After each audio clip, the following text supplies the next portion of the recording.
mga takot, marami tayong mga pangamba, tayo ay nababalisa sa buhay. Pero bakit?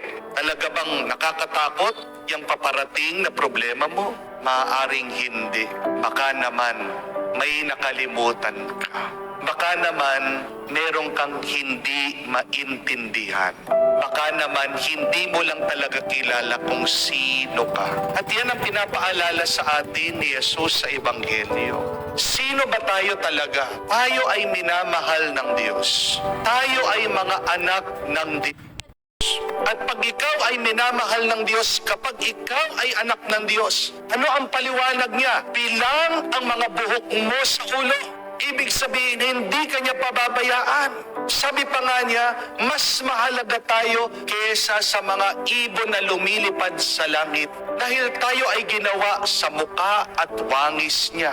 Kung alam mo mayaman ang iyong magulang, matatakot ka ba? Nakauubusan ka ng pera? Di ba hindi? Kung alam mo mabait ang iyong magulang at hindi ka niya papabayaan na magutom, matatakot ka ba? Nakauubusan ka ng pagkain? Di ba hindi?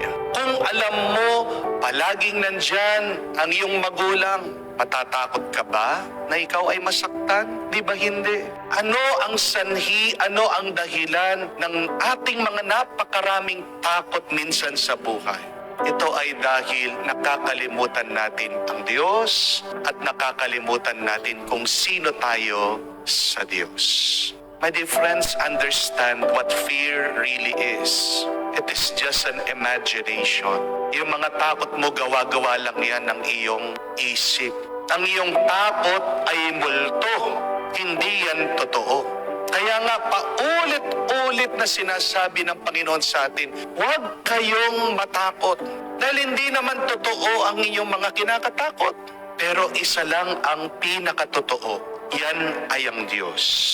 At napakarami na nating karanasan na totoo ang Diyos. Napakarami ng pinakitang ebidensya, patunay si Jesus na totoo ang Diyos. At mismo sa buhay mo, kung titignan mo, ang dami na niyang pinakitang pagpapala, ang dami na niyang pinaranas sa iyong milagro. Bakit ka pa matatakot?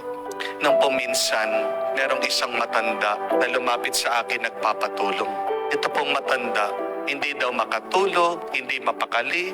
Itong taong ito, depressed na depressed. Natatakot, nangangamba daw siya para sa buhay niya. Bakit? Meron daw pong gustong pumatay sa kanya. Pinapadalhan daw siya ng death threat. Tinatanong ko naman po itong matanda, anong nangyari? Meron daw siyang nakaaway, nakaalitan sa barangay. Medyo nakursunadahan daw siya. Nilabanan niya, medyo hindi po nagustuhan yung kanya pagsasagot-sagot. Binantaan siya. Tinandaan po niya yon, hindi niya makalimutan. Kaya ilang buwan, hindi po siya lumalabas sa kanilang bahay. Hindi na po talaga mapakali itong matanda. Kinausap